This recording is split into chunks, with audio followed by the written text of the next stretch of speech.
Welcome, Lydia, to Sippin' Sunday, the podcast. I'm very excited that you are here. Please let our listeners know what you're drinking or your favorite drink is. I mean, sipping. That it's not a problem that I said drinking, but just didn't feel right after I said it. What are you sipping on Sippin' Sunday? Hey Amber, today I'm sipping club soda. I am addicted to club soda. Ooh. It's a problem, but Any flavor specifically? so I actually mix like a lot of juice and tea in it. Ooh, like you're kind of making like a spritzer? Wow, Like okay. cranberry juice, apple juice, and then if I feel spicy, I'll put some boba in. But that's what Boba. I'm Where do you buy boba regularly? I never even thought about buying boba. Yeah, I love it. I usually just get it online, and I even get like the Mm. popping ones. And pro tip, if you have seltzer water, the bubbles go inside the popping boba and they become carbonated as well. It's super cool. Wow, you learn something new every day because I like boba tea. I like Thai tea, and I've been on the hunt for like Thai leaves. And one of my friends told me Asian market to go to buy them. But boba, I never thought to buy boba myself, so I'm going to put that on my list. There you go.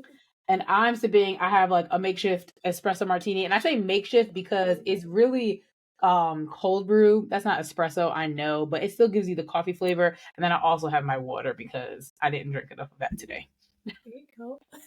We have 2 cups today. But again, I'm very excited to have you on. And then the next question I always ask everybody is, what age do you feel like you became an adult, if you reached that age yet?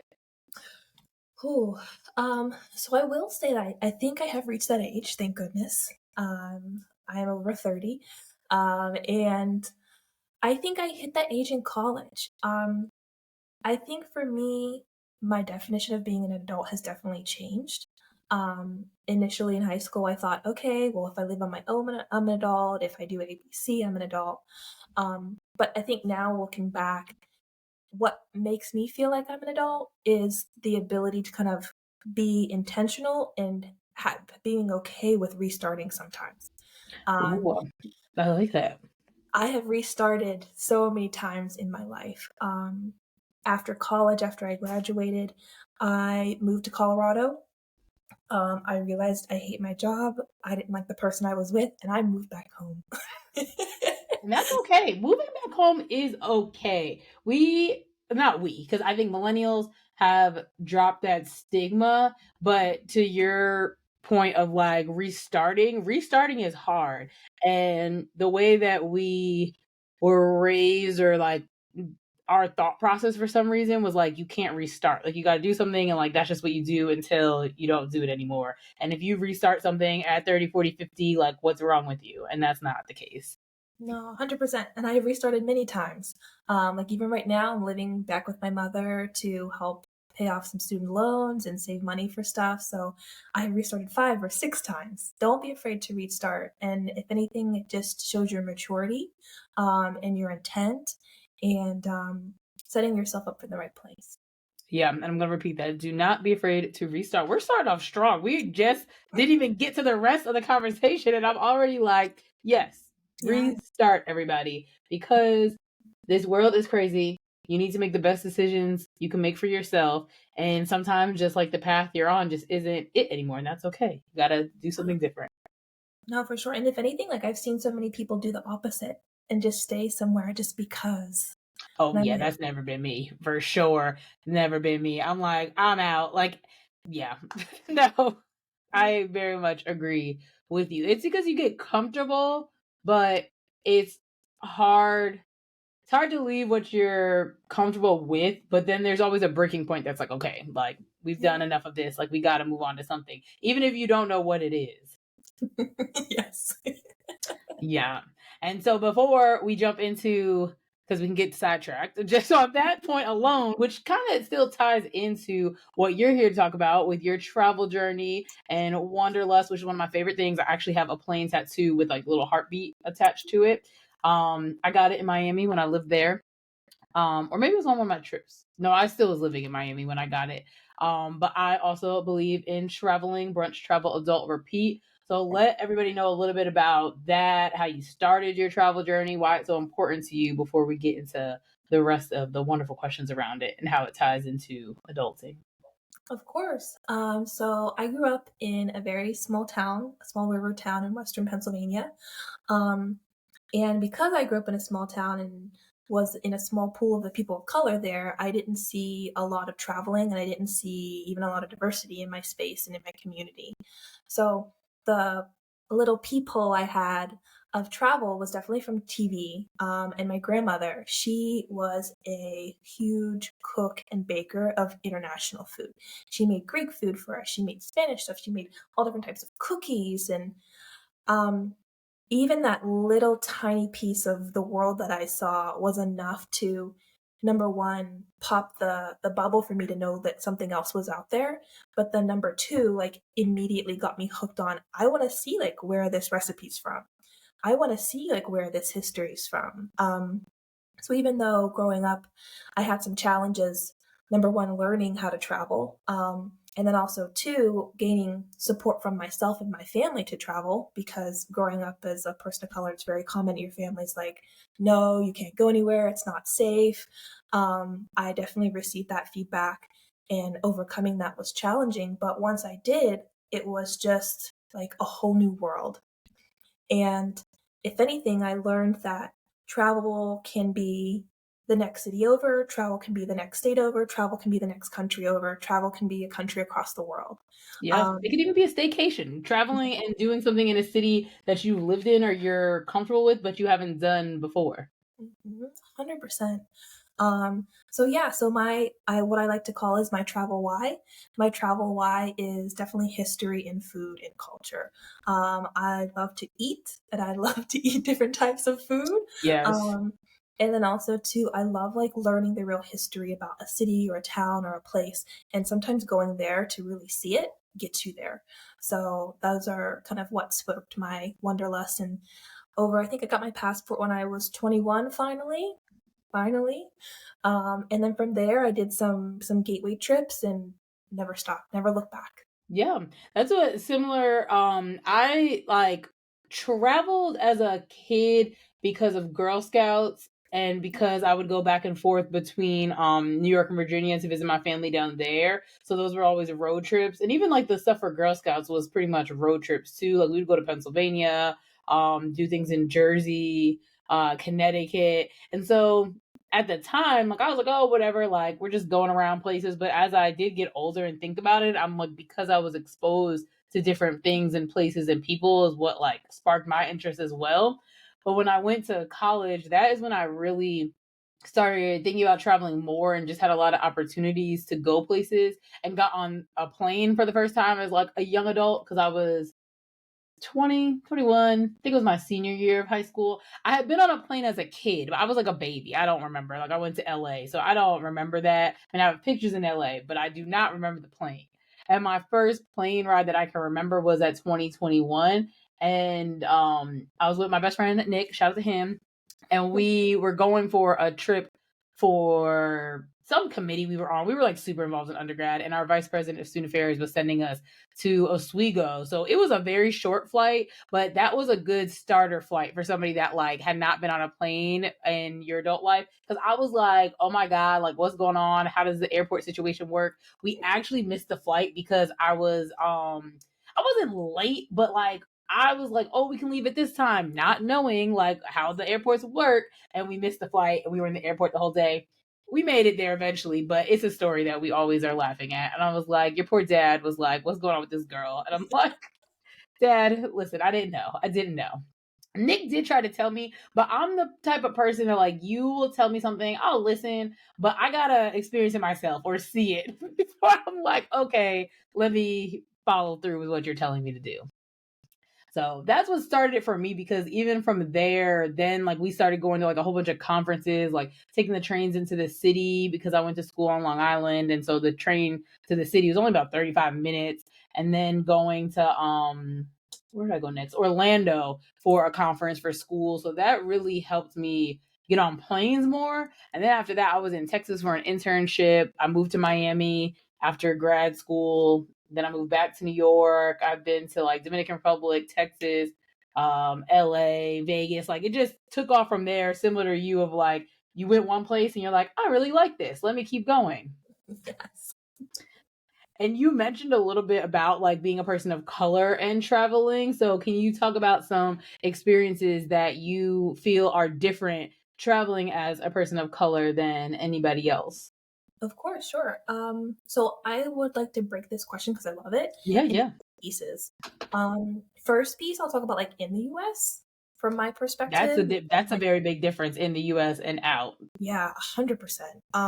So I'll start with in the U.S. in my perspective. So like I love reading, I love history, I love like any type of education I can get my hands on, and I am personally offended by the lack of like Black history and just history in general that the school system leaves out. Um, so for me, Yeah. like traveling in the US has been about me discovering like those real histories and those real stories and that real knowledge and that people in all these pockets across the US are finding and trying to preserve and protect so we can have them. Um, so for me, I think that's how my travel in the US is different from other people's travel. I'm Mhm. specifically looking for, of course, I want to see the country. It's great. There's a ton of stuff. We have so many different diverse landscapes.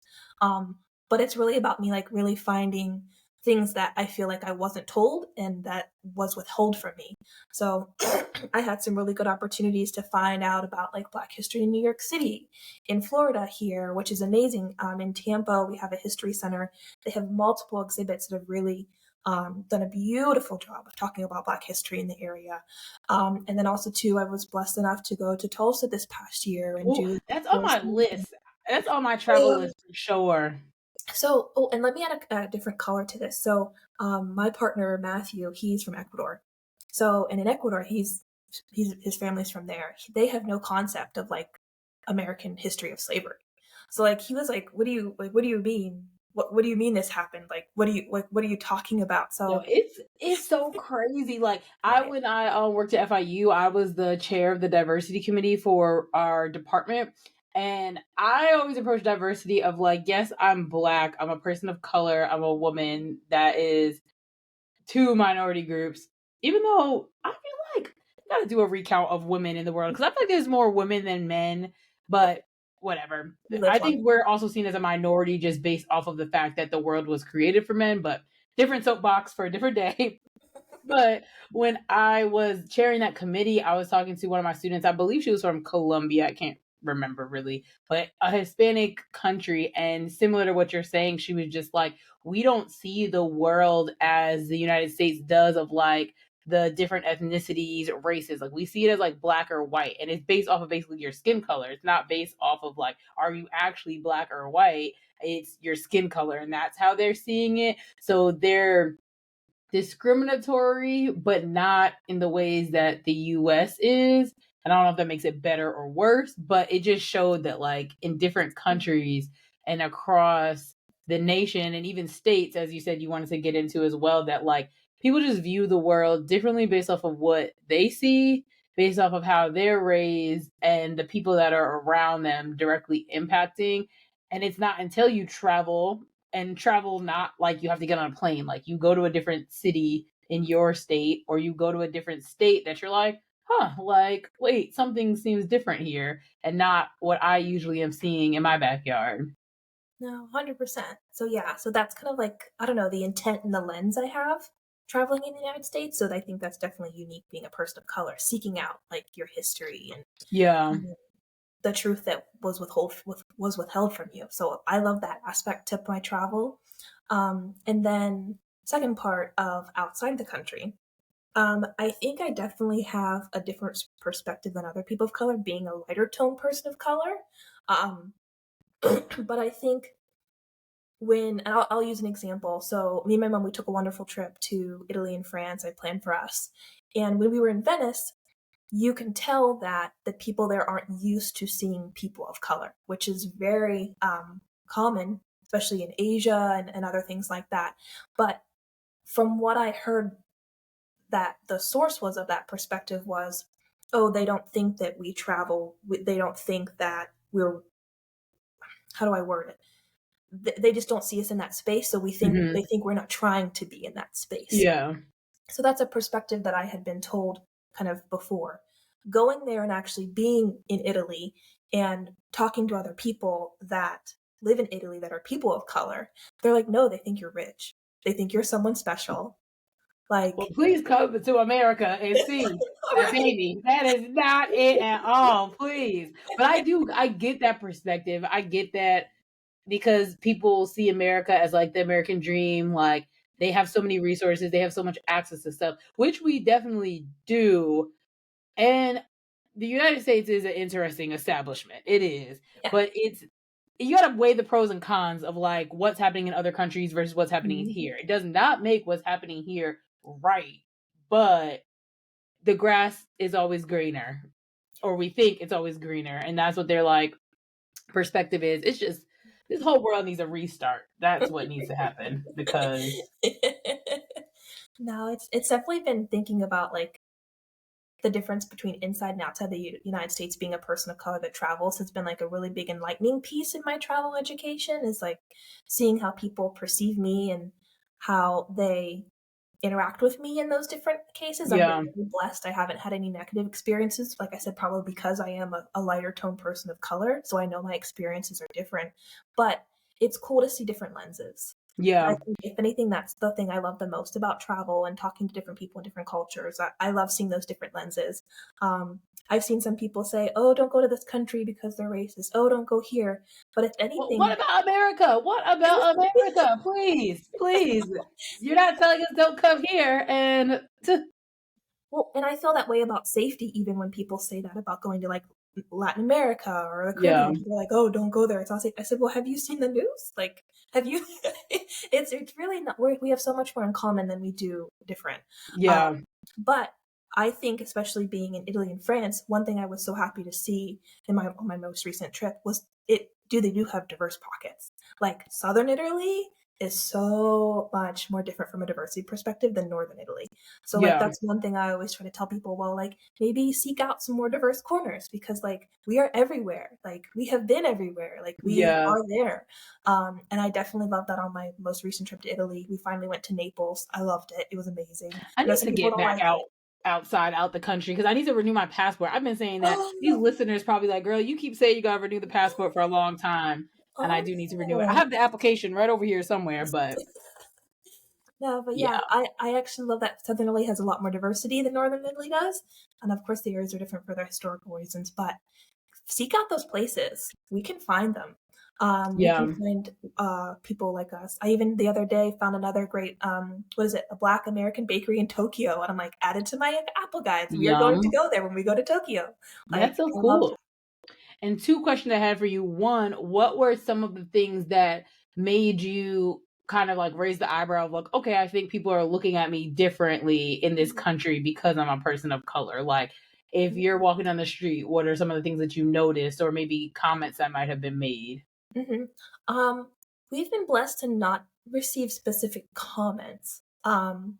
I mean, I will. Well, I'll take that back because, like, there's a term they use, like mulatto, because of course Yeah. it's a lighter tone. So we did hear that every so often, but again, like that whole difference between like American racism and different types. I didn't feel like it was a negative connotation. It was just kind of like something they were saying. But you can definitely get the stares. Gotcha. Um, 100%. But it's not necessarily like a negative stare, it's just like, "You're different and I can't look away." I don't know if that makes it better, but I Like, never felt, like, unsafe, I guess yeah, is what I'm looking which is for. very good. Yeah, right? And I would say, like, even from my travels, I mean, out of the country, I've been to Dominican Republic, Toronto, Montreal, even though I know that's connected to the United States, but it's out the country. Where else have I been? The Bahamas. And I do feel like in all my traveling adventures, even in this state, in the United States, I have not had an unsafe experience either, thankfully, which is really good because we see some crazy things Yeah. in the world for sure.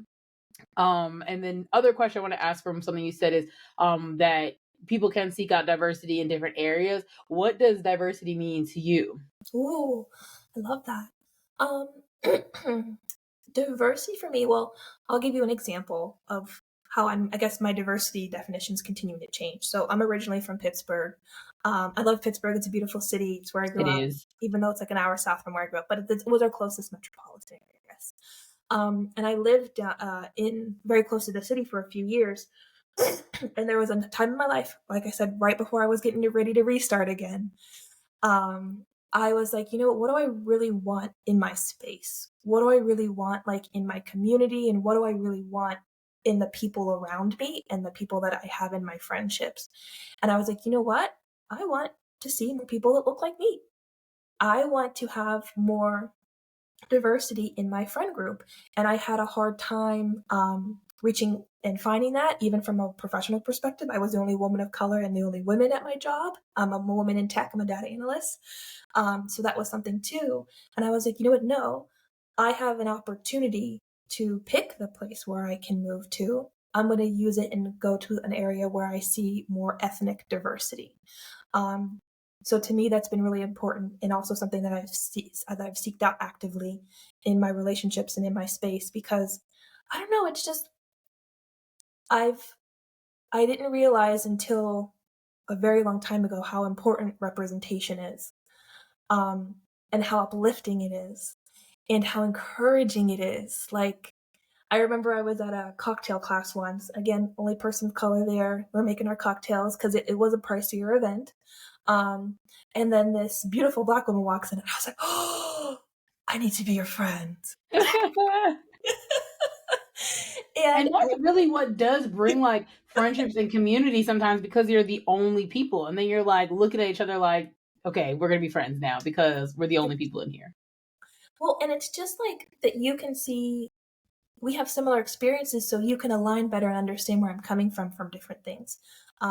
And I was open with my friends on why I left Pittsburgh, and I need my diversity, and they're like, "Well, why is that important to you?"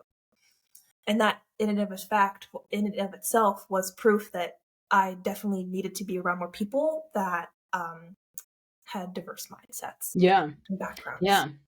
And I asked you, what does diversity mean to you? Because to me, it means like just different types of people or things. I Yeah, don't think of diversity as black or white initially, or diversity as just race. And I guess that's also coming from like my higher education lens of when we would try to be like matching students or like picking staff, and we said diversity, like it wasn't just black or white. It was like, what class year are they? Like, what major are they? Like, what type of activities do they want to enroll in, like where are they from, their age, like yeah, those things to me play into diversity. But I know that everybody doesn't like see it that way. If you say diversity, or even when you say person of color, like people automatically think black and white. But like a person of color can be somebody that's Asian, somebody that's yeah, Indian, which is like Asian descent, like somebody that's Spanish.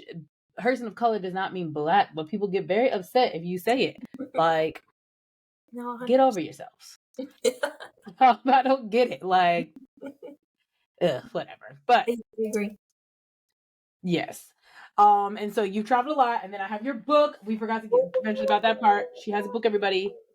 If you are, oh yes, if you're listening, I'm waving the book around frantically. But if you're watching it, you see I'm watching it.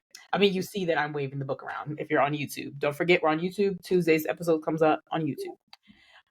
So you did your book to help people learn to travel, to look at like what are the best deals, how do you map out where you're going, packing. Like there's a lot of great information in this book. So what got you to even put all of this in 100+ pages? Because that is dedication. Like this is not just a blog, this is a book, like a physical book. Yeah, it was originally going to be a YouTube series. But I was like, this is so much work. I want something physical out of this. So I decided to publish a book. But going back to why I wrote it. So yeah, growing up, I didn't see a lot of travel in my community. I didn't have a lot of examples of travel. Um, it was a while before I was on a plane. We didn't really take a lot of vacations, like none of that. So for me, um, finally catching up traveling in college, I was like, how do I go through TSA? Like, how do I ride a subway? I don't know what a subway is. Like, what is public transportation? I didn't grow up with public transportation. Like, How what do do you you mean? even figure it out? Like New York is the most confusing one. But I like really am like New York. I see why you say if you can make it here, you can make it anywhere, because that's how I learned the travel system, like of being able to figure out any type of system. Now the kids have easily can just Google, but even still they have a hard time sometimes. Yeah. For sure. And like, how do you find those foundational travel skills of doing a travel budget, making sure you have the right tools to travel, making sure as well that you feel comfortable in that space and you've been exposed to this things that you will see in that space.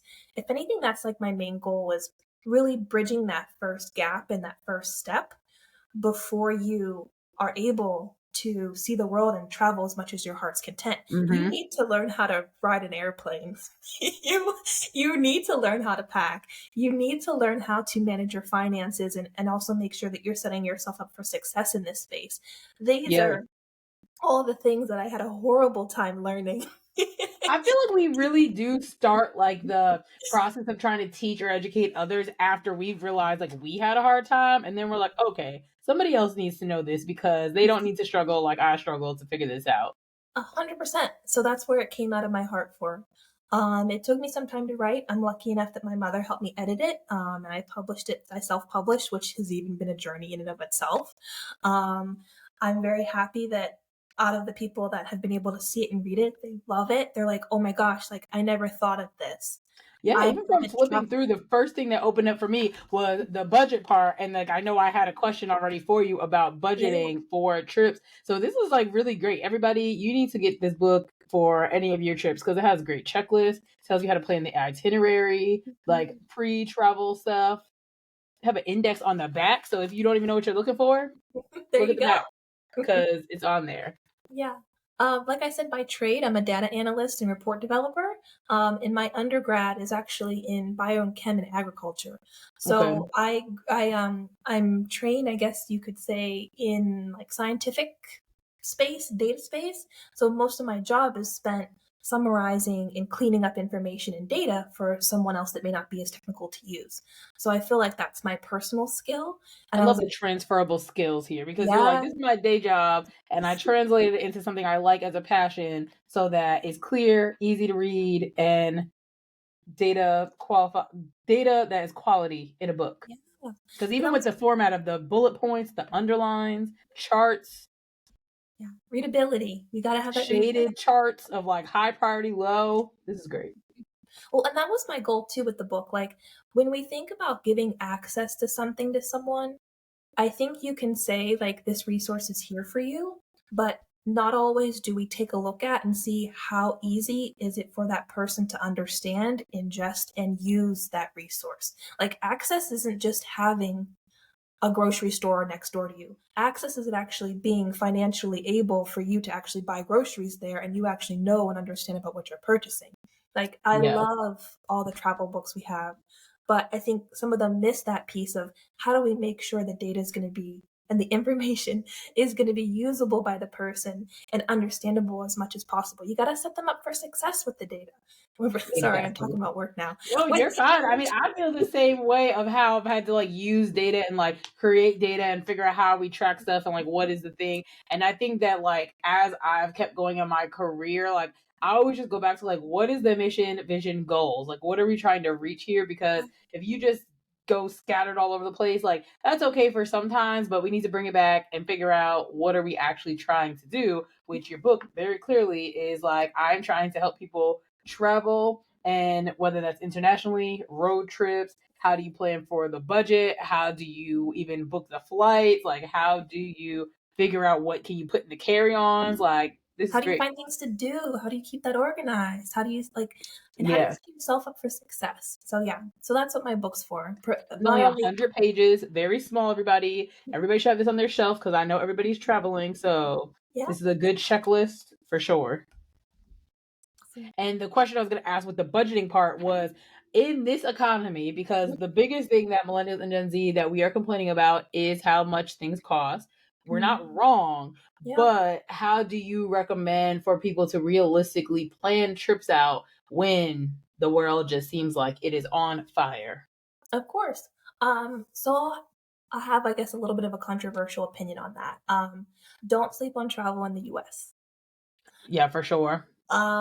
And I think a lot of people they're like, "Oh no, I don't, it's not enough." But there are a lot of great resources that we have in our backyard to see new cultures, to support a lot of the black businesses and black restaurants that are in essence of their original home countries, and that is traveling in a way.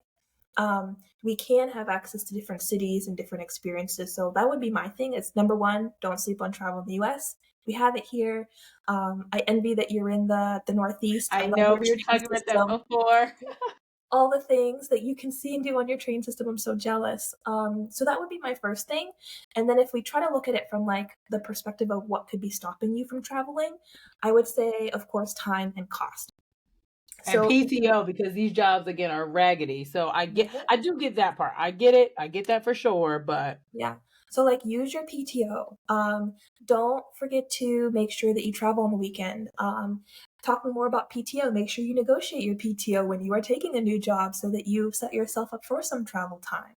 Um, and then the next one is money, of course, which is a big, big blocker. So for me, the two most expensive things for traveling are going to be flights and hotels. hmm I love using budget airlines. I'm not a big packer, so like I love the budget airlines. And the good thing is they are constantly changing routes and adding more routes because there is the demand for it. So it's becoming yeah, more dominant. So I love budget airlines. And then the second piece, most expensive part of travel, I definitely would say as well, is hotels. I stick and use my travel points. I love them. I'm a I was Hilton gonna member. say, do you have a travel card? I do. I have, what do I have? I have the Hilton Amex. Okay. Um, and for me, the reason why I think I've gotten the most out of it is using the free benefits as much as possible. Like they give you credits for doing Hilton hotels and stuff like that, but also like hmm pooling your points. So from restaurants, I pull my points, and then also using Amtrak, you can transfer your points into Hilton to make them usable too. So I think that Gotcha. really helps me. I travel with either my boyfriend or my mother, so I love splitting hotel costs down the middle, and that helps a lot. No, for Um, sure. and I think just again going back to traveling in the United States, like use this as your springboard to travel internationally. My gateway trip, I call it a gateway trip, but my gateway international trip was Montreal. Love, Oh yeah, love Montreal. I If did you're too. Montreal was a lot of fun. I've been there once. I've been there once. We took my dad for Father's Day one year. My sister and I. That was fun. and I took French in high school, so I was like, oh, I'm gonna try to use a little bit. It went okay. But yeah, like cost and making sure that you can spread the cost out as much as possible. hmm So another thing I do is I like to pack a lot of stops in a trip. So I'm going to Seattle in next week. No, this Friday. I'm sorry. The And we're days going are to Vancouver flying. as well. So I'm adding cities on to like a single trip. So for me, that's really how I get the bang for my buck. Oh, we're already here in this region of the space. We might as well go see these two places that are also very close. Yeah, Um, that makes sense. what else? Do you work from home? Yes, I do. That's a great Okay. question. Yeah, I do work from home full time.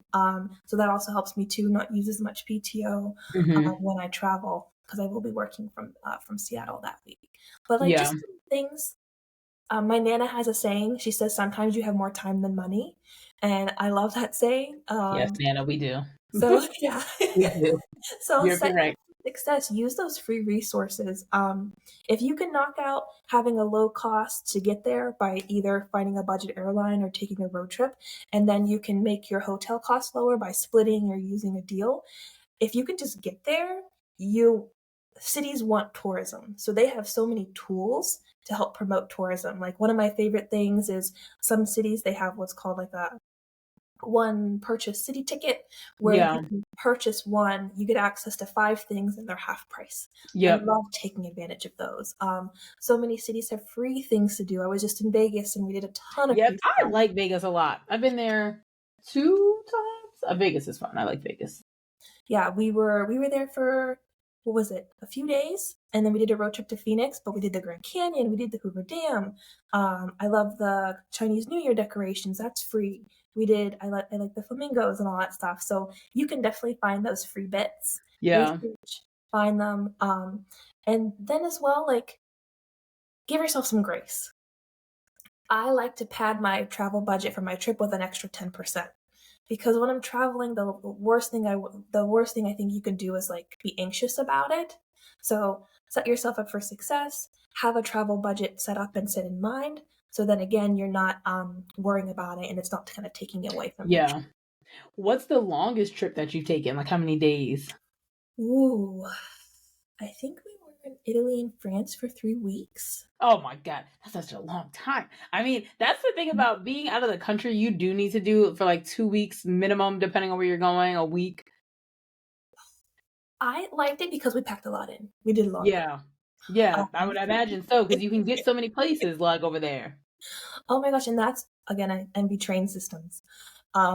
But yeah, on that trip for about 3 weeks, we did Venice, Naples, Pompeii, Sorrento, Pisa, Milan, Como, Bellagio, Paris, Versailles, and Epernay, which is the Champagne region of France. That was Wow. amazing. It was a great That's a trip. fun time. Good for you. My Mhm. longest trip has been 7 days on a cruise. It was a 7 day cruise. That was a Ooh. long cruise. I was like, I'm not going back on this thing for that long ever again. I could do a 4 day cruise, but I feel like yeah, probably 4 days is fine, but 7 was a long time. It didn't feel long, really, like as we were going through it. I don't really remember because I was like 20. It was with my family, so it was a lot of fun. But looking back, like I would not be on a cruise for 7 days again. It No. always feels good to be back home after a trip. Yeah, but then you also still feel like you're rocking because you've been on a boat for so long. You're like, is it what's happening? Mm. Oh my goodness. Yeah. And then what is your favorite trip you've taken? If you can pick one, because you've been a lot of great Ooh. places. So, okay. So I will say probably, and my boyfriend's gonna be really mad about this because we also did like a really nice tour of Mexico last year.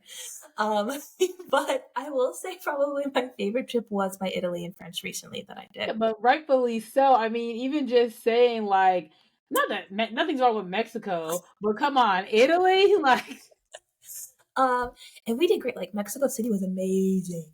That's a whole nother, oh my gosh, mind blowing. yeah, But yeah, I could see why Italy would be great. Like, Italy and France. I love Naples. So my two biggest things I love the most there was Naples in Italy and then Epernay in France. Naples for me was a big, um, I don't know, how do I want to call it? Don't listen to naysayers moment for me because a lot of people, when I told them I was going to Naples, Italy, they were like, "Oh, you're gonna hate it. It's dirty. It's horrible. It's unsafe." so is the United States. Come on, people. Like, the United States is dirty. New York City smells like pee. Like, what in the world? I loved it. Oh my goodness. The people were so kind. And again, like seeing the diversity difference between northern and southern Italy was so like welcoming to me. Um, the businesses, the culture there, the history. I loved again like going to see Pompeii when we were there. It was amazing to actually learn about what really happened and not just kind of like this The the textbook, what they story tell that's us. told. Yeah, no, yes, nobody was surprised. People left. Like, but again, seeing that history there was amazing. And then also too, on that trip, why that was my favorite was we took a train from Paris to Epernay, which is the Champagne in the Champagne region of France, and that was such a cool neighborhood. There in that little tiny nook, there are over 300 champagne houses, and That's crazy. it's amazing. Sipping Sunday needs to do an episode there. Yes, Put this on the goals list. bring your own food. None of them feed you. It's a lot of booze. But for me, like I just had this idea in my mind of this world capital of champagne being the most pretentious place ever. It was the opposite. I couldn't They even see that though because you're getting drunk or like drinking so much. Like, if you're still gonna be pretentious when you're drunk, like that's crazy. it was amazing. They were so welcoming, and they such a celebration of like the cultural farming there and the history there. Um, they just wanted to share, and they were so hospitable. I loved it. I was like, oh, these people are going to be Yeah. bougie. They're going to be light pours. They're not going to want to give us any champagne. It's going to be super pricey. You can drink constantly there at each house for like 10, 15 euros. And they love Well, to give you way too much alcohol. Like I said, my only tip is make sure you bring food because none of them feed you. yeah. And there's again like these really nice like local small town like bakeries there, and the foods. Oh, I love the food prices in Europe. Um, Wow. Yeah. I need to go. I need to renew my passport for one, like I yes, said. Um, my favorite trip, I think my I think my favorite trip, the ones that like popped into my head were like Toronto because I went for Caravana, and that was like really fun because I was there for Caravana. But then I very much enjoyed Puerto Rico because it was just like so pretty. Like it was so pretty in Puerto Rico, and we did a lot. Like we went on jet skis. We were like walking around. We went out in the town. But then I also really like Houston. Dominican Republic was fun too. Like it's hard for me to pick, as I've clearly listed a lot. It's hard for me to pick my favorite. I will say because everywhere I've been, there's some like significant memory, or like my friends that I was with, we always are like reminiscing on something that happened there. So that's what makes it like a fun and important trip for me. You gotta pick one. I had to pick one. You gotta pick one. I know. Okay. And then even like Clearwater for my friend's bachelorette last year was a lot of fun because like that was very just relaxing. Oh Lord, okay, pick one trip that's my favorite. I should not have turned this question back on myself. I love it. I probably would pick. Okay, I'm gonna pick Dominican Republic. That was not in my original list, but this is why I'm gonna pick Dominican Republic because that was my first time at an all-inclusive resort, and I feel like we got a lot of stuff done. And I was only there for like 2 full days, like 2.5, because I got there at like 6, 7 o'clock at night because my flight was delayed. But we had a full day Saturday. We went and did a tour. We were in the pool on the beach. Then we like went to eat Sunday. Literally just outside drinking all day. The only regret I have on this trip was that I got so drunk on Sunday that at 3 p.m. my day was done, and I like didn't get to do anything else, and Fair we enough. left the next day. But I feel like that's why it also was a great trip because I don't really feel like I missed anything. We did a lot of stuff. I was at my first all inclusive resort. It was for like my little brother, who I call my little brother's birthday. That was a good trip. We went on jets. I mean, not jets. We went on like a ATV tour. We were like in caves. So like that was unique because I hadn't ever really done those things in different places I visited. Oh, that's awesome. You gotta do more stuff. And Oh, yeah, no, I'm sorry. And I was gonna say, and it was like I went to Toronto in August 2019, but Dominican Republic was my last trip before the whole world went haywire. So I think that's why it's also so like fond to me too. Like my last like big international trip because I had been to Toronto before for Caravana. I just like went back for the second time. wow. It's crazy how those like trips like build a new piece of us, but then also take a piece of us and we give a piece of us to them. Like, And that's why I like traveling too. Like, I think that people would always be like, why do you like traveling so much? Like, why are you always going so many places? Because I feel like I'm always learning about myself. I'm creating memories with my friends. There's something that I like remember from every trip that has, like you said, either something I've learned or like carried with me. And like when I was in Dominican Republic too, like that was when I had the realization like the United States is trash. Like I actually wrote that like in a note in my phone because I was gonna write out like all the reasons why the United States is crazy. It never happened, but it's in my notes somewhere still. And Dominican Republic was that trip that I was like, United States is crazy. Like what's going on at this place? Because this is there are wild. there are different things that we could be doing. Yeah, for sure. Um, and then what's the least favorite trip you've taken, if there is one? Or So like an experience maybe that you're like, oh, okay, this was like a little annoying going on this trip. least favorite trip. So okay, so I'll say I don't have a least favorite trip. Maybe because I'm a little too positive, which happens. But I will say like the craziest travel experience that maybe was difficult for my group, me and my mother, when we were traveling, and it was on. We were flying from. Where were we flying from? We were flying back to Italy from France. And again, me trying to be budget savvy, I was like, oh, you know what? We'll just take, I think it's EasyJet. It's like one of the budget airlines over there. It's really cheap. It'll be great. Little did I know was that I was going to get what I paid for. for that in the most possible way.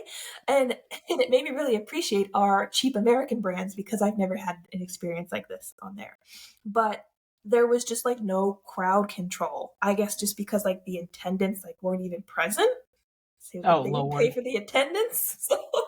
So people were just like it was a madhouse of people from the back of the plane trying to get off, but they really weren't going anywhere because the plane didn't even have like a gate. It was Oh wait, literally there were no on. flight attendants. I thought you meant like people like attendants at the gate to get them on, not on the actual flight. Yeah, that's outrageous. Maybe there was like one or two, but like they didn't help at all. Like there was nothing. Yeah, that's And crazy. and so it was just a free for all of people getting on and off the plane. There was no organization whatsoever. And for nothing because the airline didn't even pay to use a gate. They were like on the tarmac and we had to bus from the plane to the terminal. Like it was wild. And then not only was that flight delayed, and we got into back to Venice really, really late.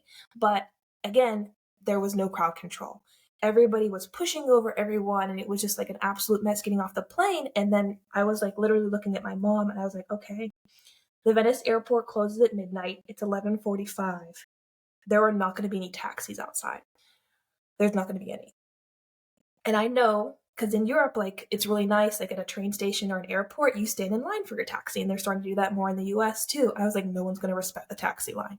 No one. Because they're like rushing. Yeah. It's going to be a madhouse. So I just remembering my mother's face when I told her this. So my mom was like trying to like be calm and everything. I said, no, we are leaving the airport as fast as possible. I don't run, and I actually ran. And I went outside. I said, okay, how do we get a taxi? There's a little phone on the wall. We can call the local taxi company to help us.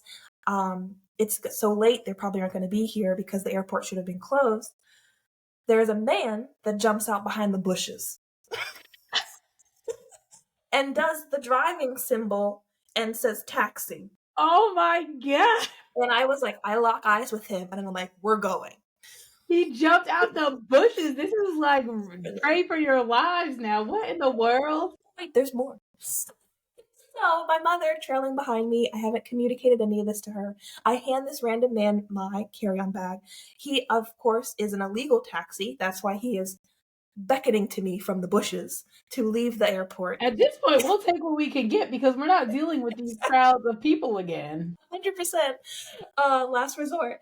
So he gets our stuff. I tell my mom it's okay, like we're gonna figure it out. He's tiny, we can take him. We are both tall women. Like What you can take if you're already mapping this out in your head, you're like, okay, if this goes south, we'll be okay. we're fine. As he's leaving, he rear ends his car because he doesn't want to get caught picking up people from the airport. So he's gonna rush out, but then he Yes. hits the thing. But This we is make it out. there. We are in our soft hotel beds in Menestri in Italy by 1:15 in the morning, and we are safe and we are warm. I have no Sometimes all regret. you can do is really sit back and be like, did this happen? Like, what is going on? It was worth it. I made a risk, and thank goodness it paid I off. mean, you're here telling the story, so you made it out of the country, you made it out of the airport, and you're here. Yeah, that was wild. And I feel bad for my mother because she is someone that definitely like you have to communicate. You definitely want to keep her in the loop. But And mom, it's like fight or flight right now. We gotta go because otherwise we're gonna be waiting for all these people to figure out their taxi situation. so yeah, Wow. Yeah, my wild. story does not top that. I haven't not at least nothing's coming to my mind. But the thing that I did think about, it wasn't my least favorite because like thankfully I also haven't had like a bad trip. And I think that like negative things or bad things usually pop into your head faster than something that's good. So I nothing's coming up. But going to Toronto, I've been to Carabana twice, once in 2018, once in 2019. Both years, I don't understand why. I was flying to Rochester because my friend lives there, so we were going to drive from Rochester to Toronto because only like 3 hours. Both years, my flight is canceled. So my flight was on Thursday to fly up to Rochester, and I would be flying out of Toronto. Like I bought a one way to Rochester, one way from Toronto back to New York because I was living in New York at the time. Both years, my flight's canceled. The first year, fine, whatever. I had to wait a long time, but I finally made it to Rochester like on that Thursday night. The Second year, it was me and one of my friends going with me, and we both were on the same flight, canceled. They rescheduled us because at least they canceled it early enough that we had time to call and like figure out if we're gonna get another flight. We lived in Long Island and we're going to either JFK or LaGuardia. I can't remember which one. On the way there, we find out our flight is canceled again. So we get there and then we're like, okay, let's reschedule. And they reschedule us for a flight out of LaGuardia or wherever, whichever airport we were at. But they're not far away. But we had to like rush and book it to the next one to hope that we're going to make that flight. We don't make the flight. My friend thought she forgot her passport, but it was, well, she did actually forget it, but it was in the car, thankfully. So the person who dropped us off came and got it, gave it back to us. We get to the next airport, flight's canceled. At this point, we have spent like almost 5 to 6 hours bouncing from airports trying to get flights because we left our house at like 4:35 and it's like 10 o'clock at this point, PM, 11 o'clock PM. Oh, On Friday is when Caravana starts. And in my mind, I was like, all I know is I am getting on this boat on Friday that we're supposed to be on for this day party. Because if you miss the boat, like you're going to miss the party. So I was like, all I know is I'm getting on this boat some way, somehow. I don't know how, but we're going to make it up there. We had to go to the third airport that is like far out East Long Island, rent a car, and drive from New York, downstate Long Island, up to Rochester. It's a 6-hour drive, but we were like, we gotta just figure this out. We had no sleep. Like my friend drove for the first half, I drove for the second half. And then I thought that I lost my wallet, but it just got stuck in between the car seats. All I knew is after that journey, I was like, if I come back to Caravana, something's got to give with the travel, or I'm going to fly straight to Toronto because both years this happened, both. And to have to drive up there was crazy, but I just was like, we're making the boat. That's just what I know. we have And an we made it. objective, and we will succeed. And like we really were just like, what are we gonna do? Because the flights to Toronto would have just then been more expensive, or there really wasn't any flight going from New York to Toronto, and we already paid all the money for Caravana, and I'm like, this is just outrageous, but we made it. But you made it, yes. And then that's the thing that carries you through like all the travel mishaps. Is like those gems of against all odds, you made it. No, honestly, and I mean, we knew that Caravana itself was going to be a fine time. And then, my first year when I went to Caravana, my friend had been before, and this was my first time, and I had to fly back on Sunday night because I had work on Monday, like for training, and I couldn't miss it. I was so mad, but I on Sunday before we were about to go to the day party because I wasn't gonna go because I had a flight. I changed my flight to a later flight to fly into Newark, New Jersey, and then I had to take the train from Newark to Penn Station, New York, then from Penn Station back to Long Island. It was a crazy situation, but I don't regret it because the world shut down. So Yeah. at least I lived my life. That's all I can say. There we go, every day. And my friends and I were just talking about that like when the pandemic happened, I didn't feel sad about like I missed anything or like I didn't do something. Granted, we didn't think we were going to be in it for as long as we were. And now being 4 years out is more so like the PTSD of it, like the after effects of things. But I didn't feel like, oh my God, like I wish I did this, I wish I did that, which I now am like, that's a good feeling to have. That I definitely felt like I lived my life. Like, not that we thought we were gonna die, but it just was different. We were like, what are we gonna do? When are we gonna be able to travel? Like, when are we gonna be able to see people? Like all that stuff. It was so unknown. No, like I agree. Like being blessed enough to come out on the other side of it, and Yes. think that you know what, like we did this, we made it. For sure. And to wrap up, I forgot to say this before because every time I get on these things, talking to people, the listeners know, I just get like, wow, this is so great. I appreciate this so much that you're here. But I did want to point out that as you were talking, I know that we're talking about travel, which I think this is the first time on the podcast. I'm specifically talking about travel. In my first series of Sip and Sunday on Zoom in the pandemic, my friend and I did do a travel one about like the do's and don'ts of travel, the different types of trips you can take. It's on YouTube, so catch it while you can because I might take it off or revamp the past Sip and Sundays, but we did do one. And the things that I've thought about that you talking about travel that still obviously resonate with adulting and just more so bringing this back to connect dots to people. A lot of the things you were saying definitely have to contribute to decision making for one, because you were saying like I didn't see this but like I wanted to do something, and like I know to travel I need to like have a budget and I need to do things, and you're making a decision to do it because you know that's a priority for you. And in Yeah. adulting we have to make decisions all the time to move forward to something. And also the representation and how you're finding access to resources and doing things always comes up a lot, because people are like, I started something because I wanted to help other people, or I wanted other people to know this information. And that's another important part of adulting, because we don't know what we're doing. And for travel, especially, the airports make me so mad, or even just when I go to a new place, because you've never been there before, so you don't know. But people like in the airport are like, bags here, take this off, take that off. And that is overwhelming for somebody that's never been in the airport. And especially when you go to different cities in the airport, like coming from New York City, again, if you can make it in New York, you can make it anywhere. New York is like up here with the aggression. Everybody listening, I'm putting a up here hand movement. Um, they're up there with the aggression. But like when I've gone to the Richmond airport in Virginia, they're kind of like, just get in here. Like, I don't care. Like, we're not pressing you about anything. There's barely any people in here. Just move on along.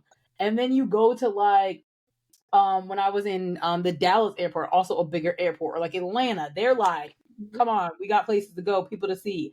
But Don't be the smaller biggest airports are kind of like low key. Like you're like, do I need to take this out? What do you want me to do? Like, yeah. So travel people, please stop being so aggressive. People don't know. If it's their first time, or if somebody has toddlers, like kids do what they want. So like give everybody a break. Like I know you have to be here all day, but people don't know what they're doing. And especially even like the MTA New York, if you try to ask those people for directions, they're gonna look at you like they don't even work there. Like it's crazy. It's crazy. But back, not back to my point, but just to get to recap, because I also went on a tangent, as I always do again, because when I just feel very passionately about let people ask questions and help people without being rude, it's just very easy to do that, but people don't. And with traveling, it's already a pretty like anxiety producing thing. Like if people are nervous about being on flights, or like you just are trying to figure out your budget, like you're trying to transfer over money into the what's the currency of the country. Like there's so many things, and people don't help by being mean. So be nice and answer people's questions. But the decision making part definitely ties into adulting and traveling and just like access to things. And I feel like traveling also helps you just learn a lot. And if you stay in your own city vicinity, it's not possible for you to learn and grow. But I, for myself, would not be who I am if I didn't travel and if I didn't move different places and I didn't try different things. So I Yeah. always encourage people to do that. And you can always start. You can start today, even if you never left your hometown. Yeah. And like one thing for me, like travel to me isn't just about seeing the world, and writing my book to help people travel isn't just about helping them like go to a beach. Travel to me like gives us access to education. Travel gives us access to jobs. Excuse me. Yeah, Travel for gives us sure. access to other cultures and other perspectives. Like Yeah, this is something that more people should have access to know and have access to see and do, because we yeah, are worthy of this. yeah. Yeah. And one thing I think is like Miami, I never had been there before I moved there for that job. Like I went for an interview once and then in person, and then I moved there. And even going to the internship at Texas A&M Commerce, like I had never been there a day in my life. I don't think no, I had never been to Texas either. And I just went. And then moving to Baltimore, like I had been to Baltimore a couple times before I moved here, but not enough to like know about like the area or if I was gonna like it. I just was like, yep, let's just sign me up and see what happens. And my mentality was like, and if I don't like it, I'll just move again, Yeah. because again, I've already moved multiple places. So I was like, if I don't like it, I'll just move again. But I think like for Baltimore specifically, living here and people's perception of Baltimore is like completely different. Like living here is it's The Wire in some places, but it's not The Wire. Like, it's not like I don't live in a place that looks like The Wire. Like, there's so much more to Baltimore than The Wire. And the amount of people that when I tell them I'm moving to Baltimore or that I live in Baltimore, that just like make a face, I'm like, have you Oh, ever been? Like, do you know what's going on here? And it's also more than the Inner Harbor, too. Like, it's yeah. like if you think about New York City and Times Square, the Inner Harbor is not the place that the people in Baltimore go to. We go a lot of other places. So come check Baltimore out because it's Yeah. a great place, but Yeah, not me too too. much because we're not trying to gentrify it that bad. So just come enough to give us the money in the economy and not feel like it's The Wire and then go back to where you're going. Yeah, because yeah, I've been here long enough. This is the longest I've lived somewhere out of New York, obviously. So Oh, I wow. feel that I'm qualified enough to talk about Baltimore now. But now that I'm done with my ranting, you let the Oh, listeners know where they can find you. They can purchase your book. All the links that she mentions or her social media will be in the show notes, but let them know where they can find you. of course, yeah. I am most active on my Instagram and on my blog website. So my Instagram is Lids Life Skills, so LYDSLIFESKILLS. And then also that's my website too, so lidslifeskills.com. Um, excuse me, I self-publish my travel handbook on Amazon. Yes. Yeah, woo. And that's been a whole other journey, self-publishing. It's been wild, like trying to get it in bookstores, trying to share it with other charities that are promoting travel and travel education has been going great. I've received so much support. It's amazing. But you can get my travel handbook on Amazon, on Barnes and Noble, on Bookshop, and then you can also reach out to your local bookstore and they can order it for you.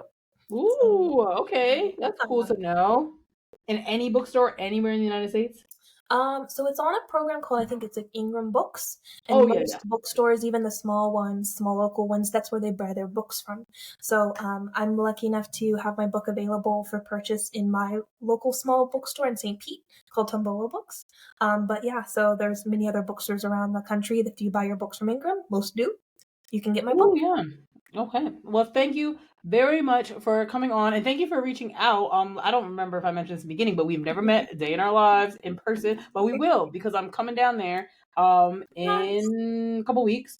And I That's do cool. definitely do appreciate you reaching out to be on the podcast. This was wonderful, and I'm sure that it has definitely inspired people to think about where their next trip is, to start and go on their first trip or whatever it is. And again, super appreciative that you even just reached out and wanted to be on my little podcast because here we are on Sip and Sunday. No, of course, I love it, and thank you for having me. You've taught me that I can do something else I didn't think I could do. Yep, because this is her first podcast, everybody. Please share this with your friends. Go tell her on Instagram that this was wonderful because this is her first podcast on Sip and Sunday. Thank you, Amber.